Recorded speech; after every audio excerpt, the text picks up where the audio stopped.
What an amazing morning. You guys look amazing, and should be proud of all of your accomplishments. Just the fact that you're here is huge. So a round of applause, please, for yourself.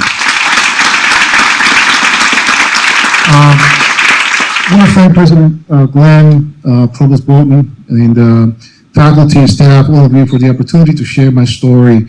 I want to talk to you this morning about my story under the subject, All I Need is an Opportunity.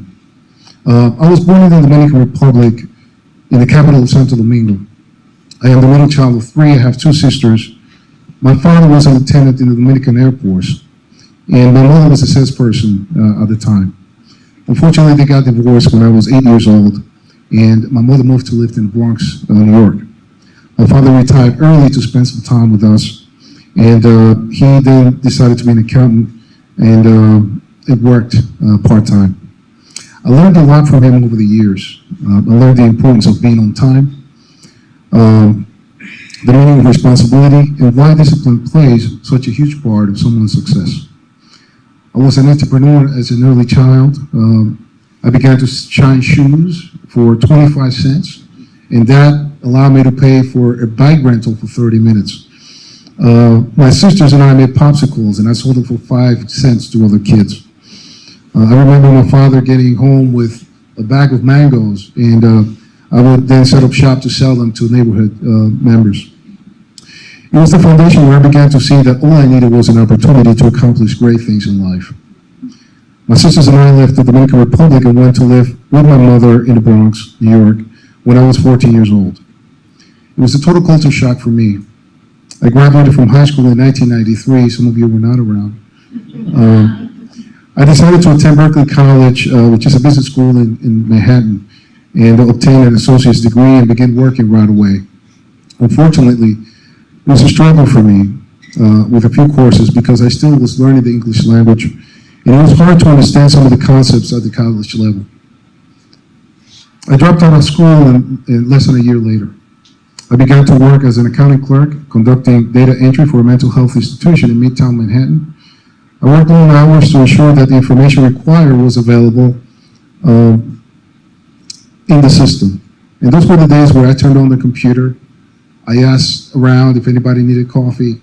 I went down, got the coffee, and by the time I got back to the office, maybe I saw the login screen, which some of you may be familiar with that.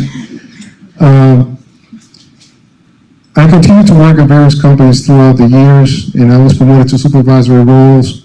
I continued to learn to be exposed to management environment, and also completed a few certifications, but I knew that it wasn't enough to get to a better place personally and accomplish better things with my life.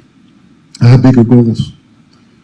I met my wife in the year 2000, and we had our first child, Abigail, together in 2004, our second child, Sarah, in 2007, and also have 3 stepchildren, JD, Kayla, and Justin, who are amazing.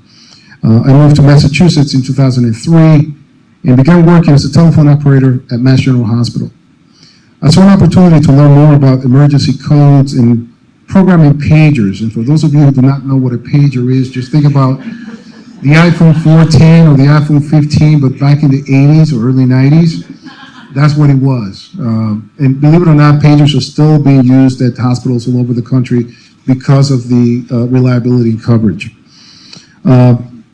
I also began working at Newton-Wellesley Hospital, the main switchboard on weekends, and someone took notice and offered me a supervisory role at Masco Services. They answered the main lines for Dana-Farber Cancer Institute and also for Beth Israel Deaconess Medical Center, as well as over 300 businesses and private institutions. In 2007, the supervisor for the telecommunications department at Newton-Wellesley Hospital resigned, and I interviewed for the job and have been reporting to the same person ever since. All I needed was an opportunity. In 2013, I was working on my resume and noticed that there was something very important missing in the education section. I shared my vision with my wife, and she was very supportive. And I just determined to go back to school and finish what I started 20 years earlier. I began to research colleges and universities, trying to figure out which one made the most sense for me. And unlike Dean Knopfler, it wasn't for love. I actually did it because of finance, and also because of I was looking at location, and I was looking also to finish in a time for me as a 37-year-old at the time was important. After a few weeks of navigating the internet and visiting multiple school websites, many phone calls and campus visits, Northern Essex Community College made the most sense for me. The staff was very welcoming, and it was quite an experience. My journey at NECC began in the summer of 2013. I decided to try this new thing for me called online courses. And that was quite an experience for me. I also took another course on campus, which was English composition. And that's where I met my professor, who I believe is over here, Marianne Morley. She began to tell me about scholarships opportunities and transfer options to four-year colleges. And most importantly, she shared success stories of previous students who transferred with full scholarships to UMass Lowell and other colleges and universities. And I realized that an opportunity was all I needed. It was right in front of my eyes. I began to volunteer at various events at NECC, and Professor Donahue's here this morning. She actually told me about, she was my accounting professor, began to tell me about ways I could volunteer. And so I became part of the Alpha Sigma Lambda Honor Society and a business honor society, and that was pretty cool. We did some baking and some things around. I also became a presidential ambassador and connected with the PACE program, which was instrumental for my success in scholarship applications and provided guidance to UMass Lowell in transfer options as well. I applied to Northern Essex University, to Northeastern University, UMass Lowell, and Boston University. I was accepted to all three schools. However, Boston University had a 2-year program designed for adult learners like me to obtain a bachelor's degree. I also applied to 30 scholarships, and I took time each day to apply to local, state, and nationwide scholarship opportunities. I graduated from NECC in 2015, and I was granted 3 scholarships, which paid for my 2 years at Boston University. What an opportunity. One of the scholarships I was awarded was from the Hispanic Scholarship Fund, and according to Kristen Arnold, who's the director of the PACE program, it was the largest amount awarded to an NECC student at the time. HSF invited me, the Hispanic Scholarship Fund, they invited me to take part of various conferences throughout the country, including an opportunity to share my story at Chicago University with 150 high school kids. I also mentored 5 of those kids, which was an amazing experience. While at Boston University, I volunteered at the Career Center and became the president of the Alpha Sigma Lambda Business Honor Society. In 2015, I also became involved with an organization called Prospanica, which enables Hispanic professionals to achieve their full educational, economic, and social potential. I was the president of the Boston chapter until earlier this year.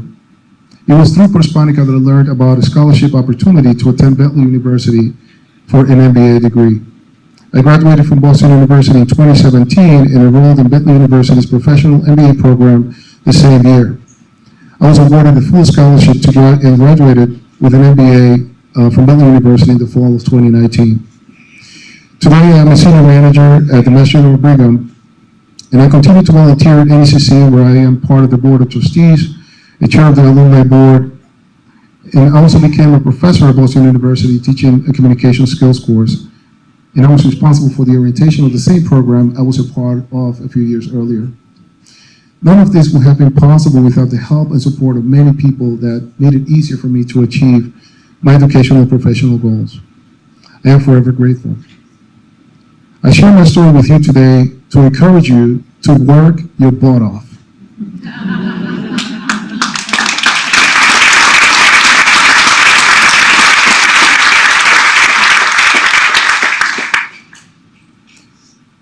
It is possible. It is not going to be easy, but it is possible. And only you will know what you go through, the challenges, the hardships, but it is possible. It will be hard. There will be times of tribulations where you may want to quit. But just know that all you need is an opportunity, which begins today. I wish you all well on your journey. Thank you.